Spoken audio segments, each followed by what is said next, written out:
you guys? Welcome back to the Creative Collision Podcast. This is Saeed here. I'm doing a solo podcast today. No Will on this one. Just a solo one. So it's usually shorter when I do a solo podcast with myself here. Just want to get into a few things today. I'm going to talk about the Gigi Memorial. It just was this past Monday. So I just want to share my thoughts on that a little bit. And I want to talk about Royce the 5'9's new album.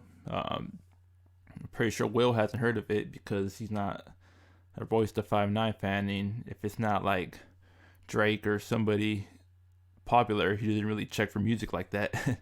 So I want to talk about Royce because, he's been underrated for so long. So I want to give him some love on this podcast and talk about his album. Then I'll see where I'll go from there. But I'm going to start off with the Gigi Memorial. As you know, I'm a big Gigi fan.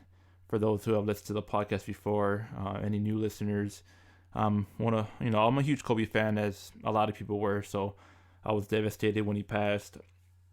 So this memorial was special and something that I was looking forward to seeing what they were going to do and how they were going to honor him and Gigi. I just want to share my thoughts on that. It was very moving, very touching, obviously, like sad at times and emotional and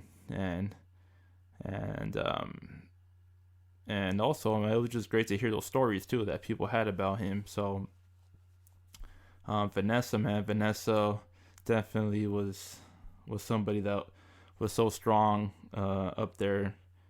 I wasn't sure if she was gonna speak or not, and being that she did, I was happy that she did that. She didn't have to do that. She could have easily been like, this is still too hard for me. I don't want to speak about it still, and we would have respected that. Everybody would have respected that still. So, she showed so much strength, and she was so brave to go up there and share those stories that she shared about Gigi and Gigi, and it was special, man. I'm definitely very emotional when she talked about Gigi and all her stories and the fact that she was never going to be able to see her walk down the aisle and have that father-daughter dance with Gigi, and that was definitely sad. But then how she said at the end, it was just so moving how that God knew they had to they couldn't be without each other, and he had to take both of them away, and saying Gigi, Gigi, you got Gigi up there, I'll be down here taking care of our other three daughters, and we're still a team. That was just so that was so emotional, so touching. She was amazing, man. For somebody who we don't know, not that that we know of, isn't like a public speaker, and for her to be so composed up there and putting it together, the way she did, and doing that in front of thousands of people inside that arena, also in front of like every being televised nationally in front of millions of people for the whole world to see, for her to have that strength and composure. She definitely had that Mamba mentality, and you can see why Gigi loved her so much. She's a strong woman. So I just want to speak on that a little bit. That was amazing, and special. So Jordan was a little bit surprising that he spoke. Michael Jordan doesn't speak much publicly. He doesn't do a lot of interviews. He doesn't really share his feelings a lot. So that was great to see what his relationship truly was with Gigi, because we've all known that Jordan and Gigi had some sort of relationship going back to when Gigi was a young kid entering the NBA, and we've all seen that game where Kobe's went up against Jordan in Chicago, and Kobe had 33, Jordan had 36, and then there's that iconic image of Kobe standing next to Jordan, both like hands on their knees, and Kobe speaking to him, and just trying to get knowledge off of him, and trying to get tips from Jordan, and so we always knew they had some sort of relationship and respect for each other. Of course, Kobe idolized Jordan. That's his childhood hero, right? So you knew obviously that Kobe had a lot of respect for Jordan, but you didn't really know how Jordan really felt about Kobe. I mean, you got to hear that at the memorial. Like, I didn't know, and I think it surprised a lot of people how close Michael and Kobe really were, and how much Jordan loved Kobe. We always knew Jordan respected Kobe, his game, and we've heard Jordan in past interviews talk about how he thinks Kobe's the closest thing to him, and he's like the one player that can that could beat him possibly if they ever face each other. Jordan has showed Kobe respect in interviews in the past, but we didn't know he had this sort of admiration for him, that the way he talked about him at the memorial, just tears and making fun of himself with the crying Jordan meme. That was touching, because that was when by the time Jordan and Shaq spoke, it was towards the end of the memorial, and they had some jokes and had some laugh. Shaq's always gonna lighten the mood and be funny. That's who Shaq is, and I thought like it was perfect to have Shaq close it out and be the final speaker, because he can tell these funny stories and make people laugh, and kind of lighten the mood up, by the end of it all, after like so many kind of sadness throughout the evening, or throughout the morning I should say. And then kind of Shaq doing his thing, just being himself, having that laugh, because that helps people heal. You start to think about the good times when you can laugh about something that happened before. So yeah, man, it was such a perfect memorial. It was so well done. Beyonce opening it up, and that was honestly one of the best Beyonce performances I've ever seen. She was amazing, and then Jimmy Kimmel being the guy that introduced people, and he was also able to share some laughs as well, to lighten the mood in between people talking, and having a joke here and there. So that, I think Jimmy Kimmel did a good job of like making sure people were also laughing a little bit and celebrating a little bit. So I thought he was a good moderator.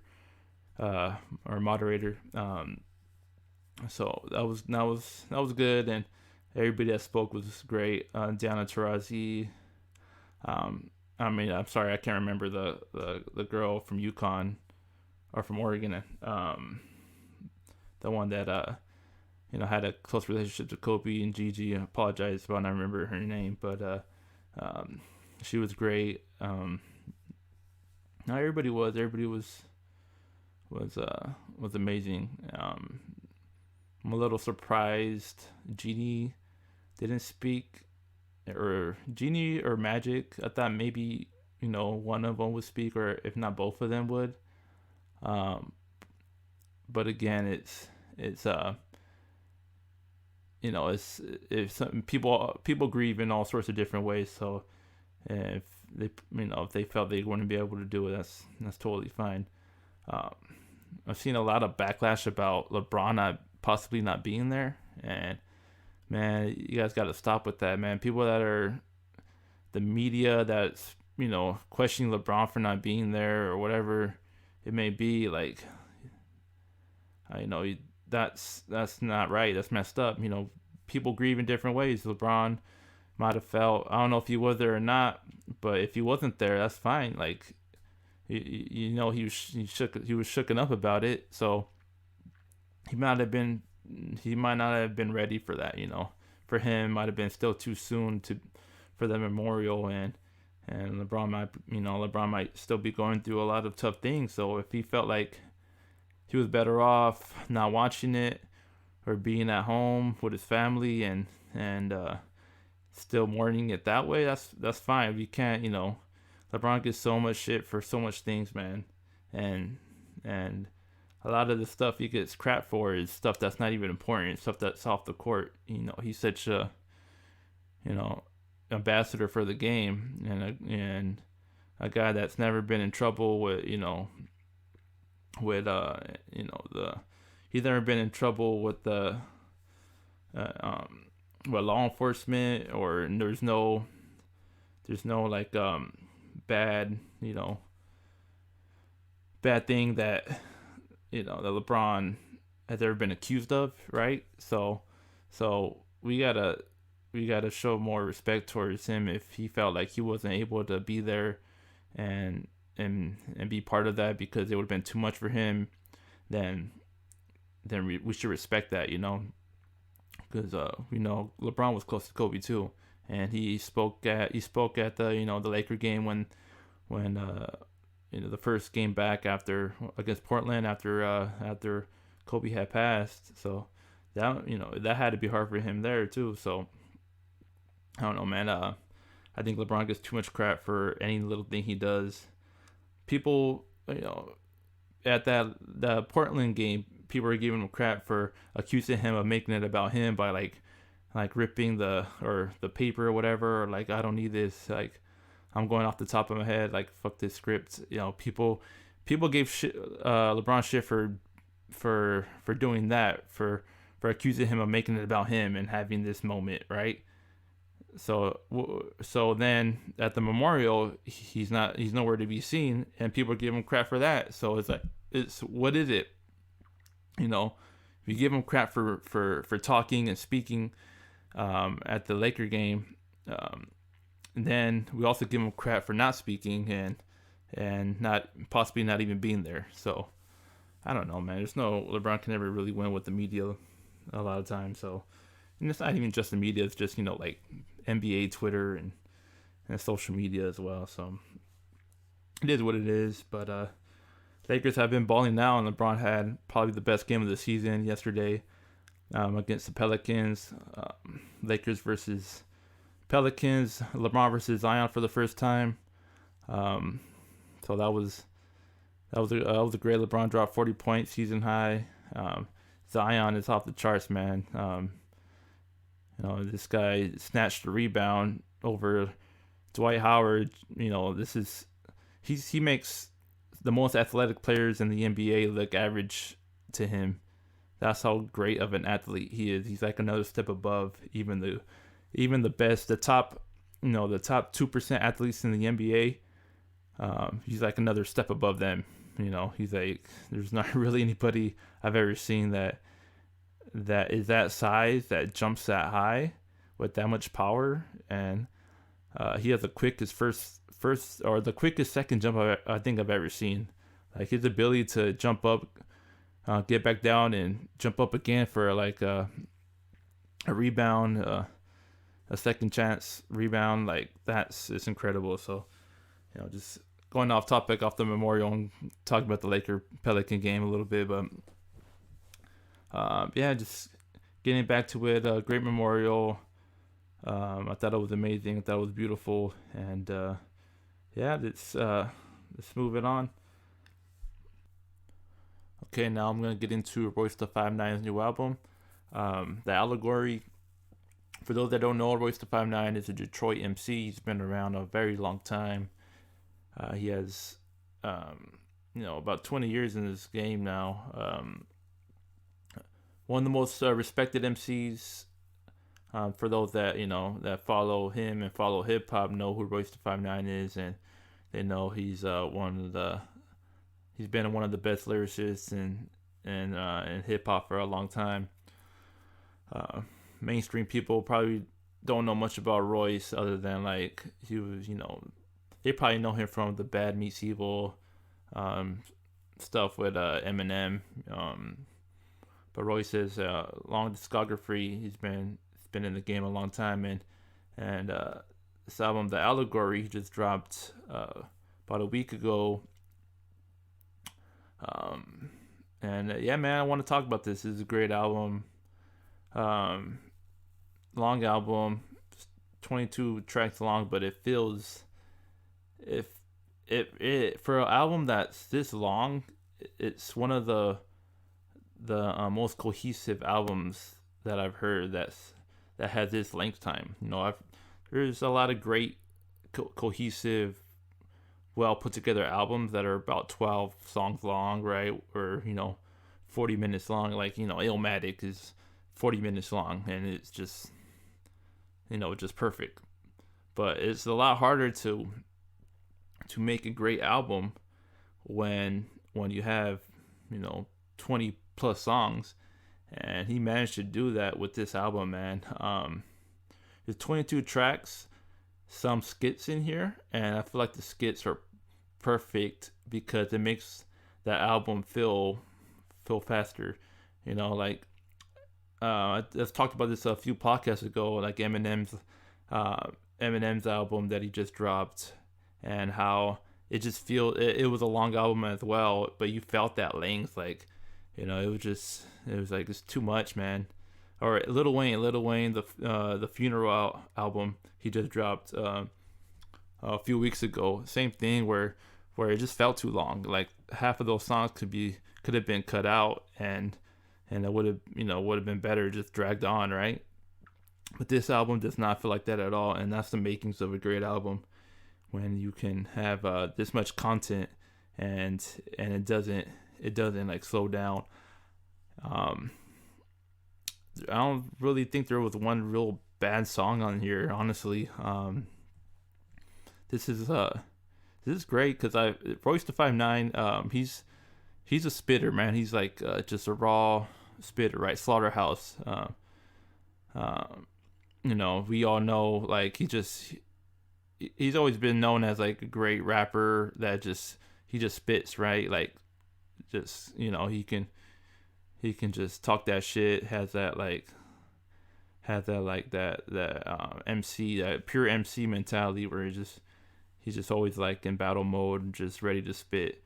But on this album, this is like the most, I want to say that, I guess the most thought-provoking album he's ever made. There's a lot of messages in here, a lot of great content. He's not just rapping and spitting bars, he's telling a story. He's relating to people. He's there's a lot of concepts here. There's a lot of storytelling, a lot of ideas, and you really see inside of Royce's mind for, I think, one of the first times ever. Like, you really see his thought process and his worldview on things. Very deep. And another thing that's incredible about this, he produced this whole album. He made all the beats, man. That's mad impressive, man, for a dude that has never been a producer, has never been a beat maker, to all of a sudden 20 years into the game just start making beats and producing his own shit. Like, just forever evolving, getting better as an artist. And then these beats on here were dope. The production was great, man. Like, a lot of the beats they weren't overly complex. They're pretty minimalistic, but they're still they were still dope. They still got the job done. There wasn't like there was a ton of instrumentation and all these all these mixed up instruments and things like that. But like, for a dude first time producing an album, and to have the type of production he had on here, man, I was pretty blown away by that, man. That's really impressive. I can't remember somebody that was just known as purely as a rapper to all of a sudden start making beats this late into their career, like 20 years later, and producing a whole album like this and have it sound this good. Mad respect to that. That shows just like great work ethic and determination, and just always getting better. And this is one of those dudes that he just keeps getting better. As he's gotten older. Um, Songs that I recommend. I mean, I recommend listening to this album, period. But if you just want to hear a couple songs to get that, just get that feel. I like the Dope Man. The second song was dope. What was the song with Upside Down was sick. That's with Benny the Butcher. That was sick.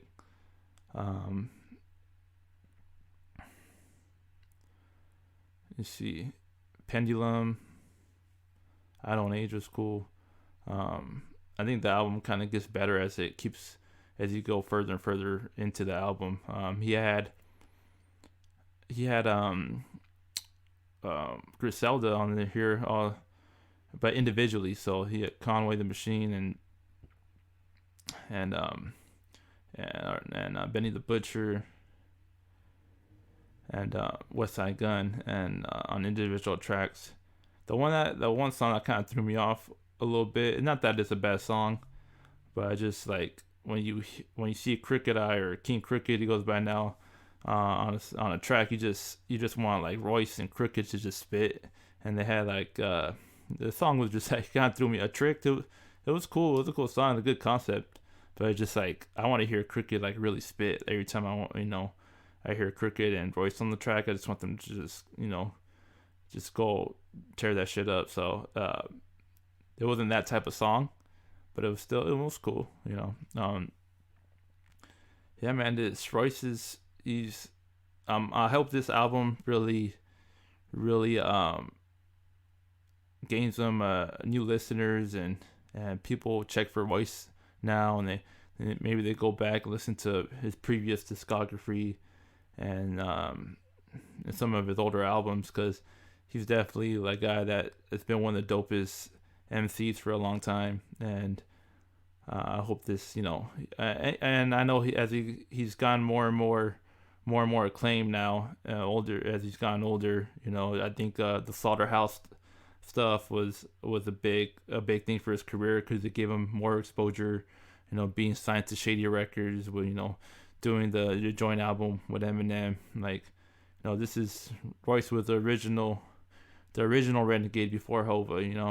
He had a line like that before. So he was a guy that was on the original Renegade off the Blueprint instead of Jay. So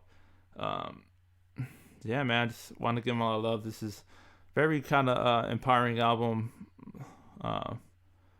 empowering the community, for Black people, and just people in poverty, like, and not this is for them, man. This is a great album, and he gave us a lot of knowledge. What the ice cream song really means, things like that. The intro was dope, because he had like the whole like talk of the kid, like what does it mean to be that, what does it mean to be that. Yeah, I just want to give my thoughts on this album. Great album. I recommend it. Check it out. Royce the 5'9", the Allegory. Go listen to it. See if you like it. Tell me your thoughts on it, and yeah, let's move on. Actually, real quick before I move on and close out this podcast, back to the Royce the 5'9" Allegory album. Hip Hop Numbers. This is a Instagram page. Follow them on Twitter as well. It's a great hip hop page about like breaking down songs and percentages of concepts and things like that. So he broke it down already. I just saw this right as I was finishing the podcast. All the bars in the album, 64.3% are socially conscious. So that's more than half the album. Almost like 2/3 of the album are about socially conscious lyricism. 47.3% punchlines. 43% narrative based. 218 distinct knowledge drops. 149 name drops. 54 brand drop. So he's just spitting knowledge throughout this whole project, man.